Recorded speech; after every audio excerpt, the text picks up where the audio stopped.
کاش میں مہدی دوراں کا زمانہ دیکھوں، کاش میں مہدی دوراں کا زمانہ۔ اللہم صلی علی محمد وآل محمد وعجل فرجہم۔ السلام علیکہ یا رسول اللہ، السلام علیکہ یا امیر المومنین، السلام علیکہ یا فاطمۃ الزہراء سیدۃ النساء العالمین، السلام علی الحسن والحسین سیدہ شباب اہل الجنہ اجمعین، الخصوص السلام علیکہ یا صاحب الزمان یا امام المنتظر الاجل الاجل الاجل۔ سامعین محترم، آج آپ کی خدمت میں ایک انتہائی دلچسپ اور اہم نقطہ بیان کرنے کے لیے حاضر ہوا ہوں، اور وہ نقطہ یہ ہے کہ کیا ہم اس دنیا میں، جس دنیا میں اب اس وقت ہم جی رہے ہیں، ہماری سانسیں چل رہی ہیں اور امام زمانہ علیہ الصلوۃ والسلام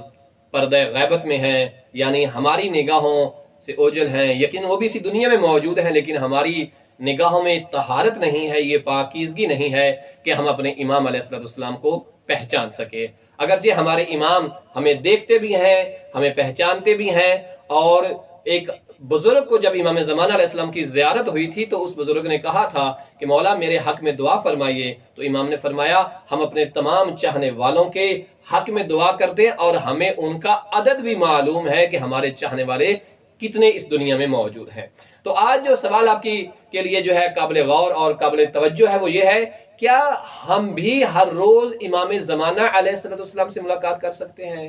اور ایسا ہونا بھی چاہیے۔ کیوں؟ اس لیے کہ ہر انسان کی یہ خواہش ہوتی ہے کہ وہ اپنے مرشد کی زیارت کرے، صبح سویرے اپنے مولا و آقا کا دیدار کرے، اور ہمارے مرشد، ہمارے مولا و آقا تو امام زمانہ علیہ السلام ہے جو پردہ غیبت میں ہیں۔ تو آج میں اپنے سامعین کو ایک ایسا نسخہ، ایک ایسا عمل بتانے چلا ہوں کہ اگر انسان واجبات پہ عمل کرتے ہوئے، محرمات سے بچتے ہوئے وہ نسخہ آزما لے، اس نسخے کے بعد جو نتیجہ نکلے گا وہ یہ ہے کہ انسان ہر روز 1 گھنٹہ اپنے امام زمانہ علیہ السلام کی زیارت کا شرف حاصل کر سکتا ہے، اور اپنے امام زمانہ علیہ السلام کی محفل میں بیٹھ سکتا ہے۔ اور وہ نقطہ کیا ہے؟ وہ نقطہ یہ ہے، علماء عرفان، علماء روحانیین جو ہیں وہ بتاتے ہیں کہ جو شخص ہر روز 1 دفعہ زیارت آل یاسین کی تلاوت کر لیتا ہے، اس کا مقام اور منزلت خدا کی بارگاہ میں ایسے ہے گویا اس نے دن میں 1 گھنٹے تک اپنے امام زمانہ علیہ السلام کی محفل میں بیٹھا ہے اور مولا کی زیارت کی ہے۔ اور اگر انسان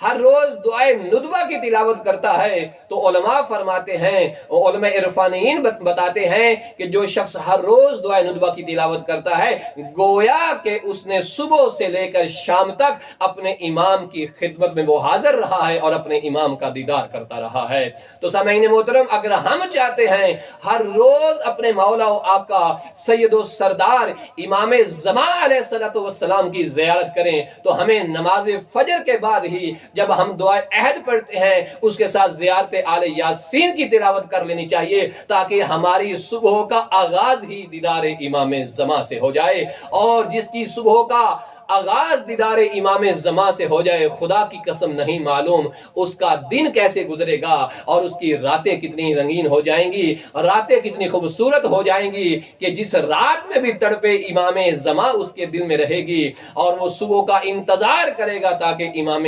زمانہ علیہ السلام کا دیدار کر سکے۔ اور اسی تڑپ کے ساتھ ہی، اسی انتظار کے ساتھ بھی آخر وہ صبح آ جائے گی کہ جب ہمیں اس وجود مبارک کا دیدار نصیب ہو جائے گا۔ پروردگار ہمیں توفیق دے کہ ہم اپنی جان، اپنے دل، اپنے بدن، اپنے پوری روح اور وجود کے ساتھ دیدار امام زمان کر سکے، اور امام زمانہ علیہ السلام کے اصحاب اور انصار میں شامل ہو سکیں۔ وصلی اللہ علی محمد وآلہ طیبین الطاہرین المعصومین۔ اللہم صلی علی محمد وآل محمد۔